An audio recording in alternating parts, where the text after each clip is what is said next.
మహాభారత యుద్ధం ముగిసిన తరువాత ధర్మరాజు 35 సంవత్సరాలు రాజ్యపాలన చక్కగా నిర్వహించారు. 36వ సంవత్సరం నుండి ఆపదలు, ఉత్పాతాలు మొదలయ్యాయి. వాటిని చూసి ఎప్పుడు ఏమి జరుగుతుందా అని ధర్మరాజు ఆందోళనకు గురి అయ్యాడు.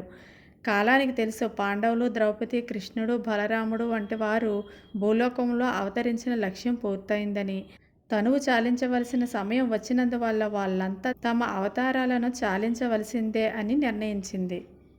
యాదవులందరూ నశించాక కృష్ణుడు, బలరాముడు సైతం తమ అవతారాలను చాలించవలసిన సమయం వచ్చిందని భావించారు. కృష్ణుడి చక్రాయుధం ఆకాశంలోకి ఎగిరిపోయింది. దివ్యరథాన్ని గుర్రాలు సముద్రంలోకి తోసేశాయి. మిగిలిన యాదవులను కృష్ణుడు ప్రభాస తీర్థానికి వెళ్ళమని చెప్పాడు. బలరాముడు మహాసర్పంగా మారి తన అవతారాన్ని ముగించాడు.